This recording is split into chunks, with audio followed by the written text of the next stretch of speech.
Ugh, seriously? You always say you're going to listen and help me, but then I find you trying to fall asleep. You're such a lazy big brother. But whatever. My teacher said I should practice reading this out loud, and you're the only one around, so you're stuck with me, loser. Let's get comfortable, okay? Here, rest your stinky head on my lap. Not like anybody else would let you.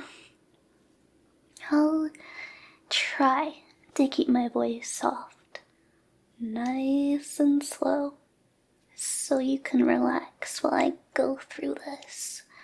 But don't blame me if you're actually learning something for once. Okay, so my report is about the murder of Julius Caesar. Yeah, that Caesar. The Roman guy. Dictator, politician, general, super important. And also, apparently, very bad at noticing when people are about to stab him. Okay, I'll behave for now. So, we start in the late Roman Republic. By this point, Rome wasn't really functioning the way it was supposed to anymore. There were constant political struggles between different factions, mainly the Optimates, who supported the traditional Senate elite, and the Populares, who claimed to represent the common people. Caesar aligned himself more with the Populares, at least politically, but really, he was ambitious. Like, really ambitious. He just took whatever and whoever he wanted. He rose through the ranks, became a skilled general, and he gained massive popularity after his campaigns in Gaul, which is basically modern-day France. Those campaigns made him rich and powerful and, honestly, kinda unstoppable. Being unstoppable sounds pretty nice, right? So, Caesar formed something called the First Triumvirate with Pompey and Crassus. It's basically an unofficial alliance where they all agree to support each other to gain power. But it doesn't last. Crassus dies in battle like a sad, lonely loser. And suddenly, it's just Caesar and Pompey. And surprise, surprise, they don't get along anymore. Pompey sides with the Senate, and Caesar is ordered to give up his command and return to Rome as a private citizen.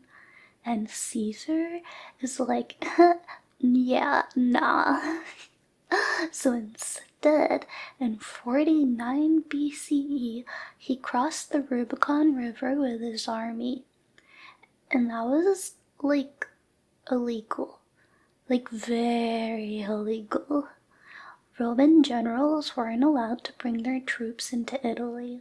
Crossing the Rubicon basically meant declaring civil war. And Caesar literally says something like, "The die is cast," meaning there's no going back now. You would never do something that dramatic, right? Okay, actually, don't answer that. You probably would. Anyway, civil war breaks out between Caesar and Pompey, and Caesar wins. Pompey flees to Egypt where he's assassinated, which is like kind of ironic considering what's about to happen later. And Caesar returns to Rome as the most powerful man in the Republic.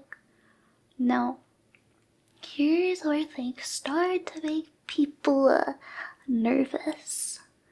So Caesar is declared a dictator at first temporarily, but then eventually dictator for life. And that's a huge deal. Like, so huge. Because Rome had a very strong cultural fear of kings. They had overthrown their monarchy centuries earlier, and the idea of one man holding too much power made the Senate deeply uncomfortable. Can you imagine someone having that much control, big bro? They'd probably get a little full of themselves, right? Not that I'm talking about you or anything. So, Caesar starts implementing reforms. Some of them were actually pretty good. He reorganized the calendar, reduced debt, gave land to veterans, and tried to stabilize the government. But he also centralized power around himself. He filled the Senate with his supporters, accepted honors that made him seem almost royal, and generally acted in ways that kind of made people worried he was becoming a tyrant. And that's when the conspiracy starts forming. So, a group of senators, 60 or so, begin plotting to assassinate Caesar. They call themselves the Liberators. They claim they're doing it to save the Republic. But honestly, some of them were probably just jealous. Or afraid of losing their power. Two of the most notable conspirators are Brutus and Cassius. Brutus is especially important because Caesar supposedly trusted him. Some sources even suggest Caesar saw Brutus almost like a son, which makes what happens next kinda worse. You'd never betray me, right, big bro? The assassination is planned for the Ides of March. That's March 15th, 44 BCE. The Senate is meeting at the Theater of Pompey, and Caesar is supposed to attend. And now, there are all these little warning signs.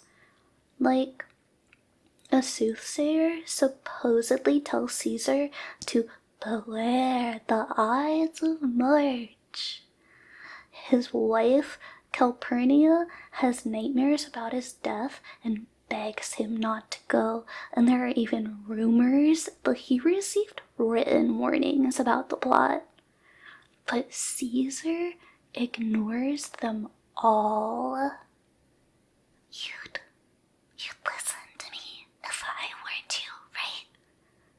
You better. So, Caesar arrives at the Senate. Everything seems normal.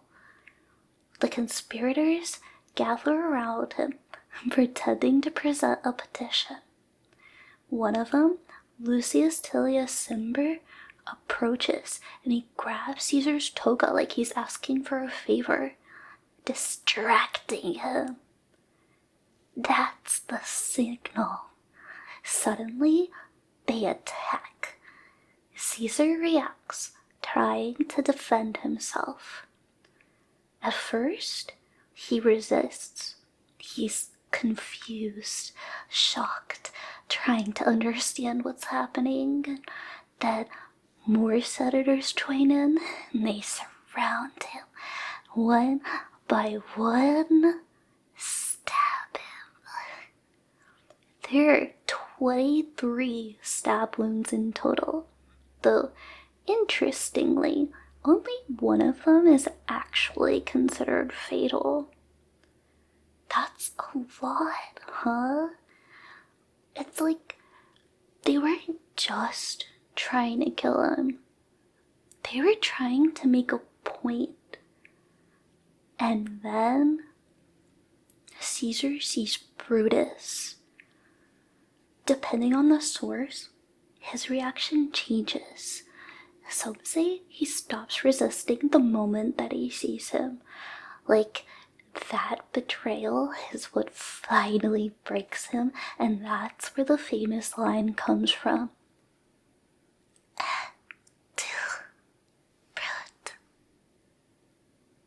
In the end, Caesar's death doesn't save the Republic.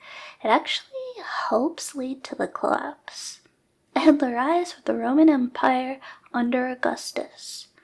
But that's a story for a different time. Kinda tragic, don't you think? Anyway, that's the end of my report. You probably didn't even hear half of it, but I guess that's fine. You look so peaceful when you're asleep. Hey, big bro, you know, I'd never betray you, right? Just like you'd never betray me.